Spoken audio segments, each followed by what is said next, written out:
নমস্কার বন্ধুরা, welcome to my mini vlog. বড়মশাইয়ের জন্মদিন উপলক্ষে কী রান্না করেছিলাম আজ তারই ভিডিও আপনাদের সঙ্গে শেয়ার করব। আপনারা অবশ্যই পুরো ভিডিওটি দেখতে থাকুন আর বড়মশাইকে একটু আশীর্বাদ করবেন।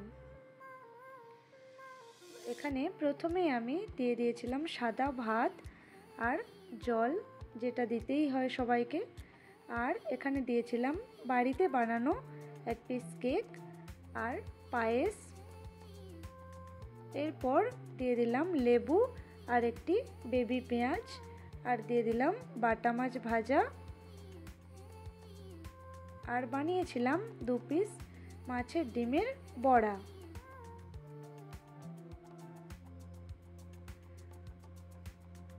এরপর দিয়ে দিচ্ছি ডাল, আর বানিয়েছিলাম দই পটল, সেটাও দিয়ে দিলাম। আর আমার বরমশাই মাছ খেতে খুবই ভালোবাসেন, তাই মাছের প্রিপারেশানগুলো একটু বেশিই রাখা আছে। রুই মাছের কালিয়া হয়েছিল, আর দিয়েছিলাম চিংড়ি মাছ ভাপা। এক্সাইটমেন্টে দিতে তো প্রথমে ভুলেই গিয়েছিলাম। এরপর দিয়ে দিলাম আমের চাটনি, মিষ্টি, পাঁপড়। ছোট্ট মেয়েকে নিয়ে যতটা সম্ভব চেষ্টা করেছি ওনার পছন্দ মতো খাবারগুলো তৈরি করে দেওয়ার। আপনাদের কার কোন রেসিপিটা খেতে বেশি ভালো লাগে সেটা অবশ্যই আমাকে কমেন্ট করে জানাবেন। আমি চেষ্টা করব তার ভিডিওটা আপনাদের সাথে শেয়ার করার জন্য। এত কিছু দেখে মেয়ে তো আমার খুবই ছটফট করছিল একটু পায়েস খাওয়ার জন্য।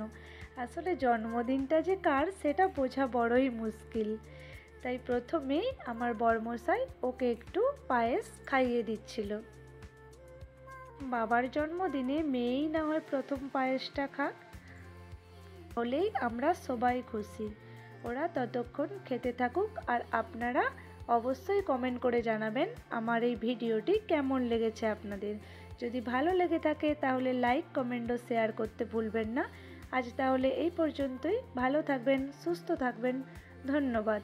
দেখা হবে অন্য কোনো নতুন ভিডিওর সাথে। টাটা।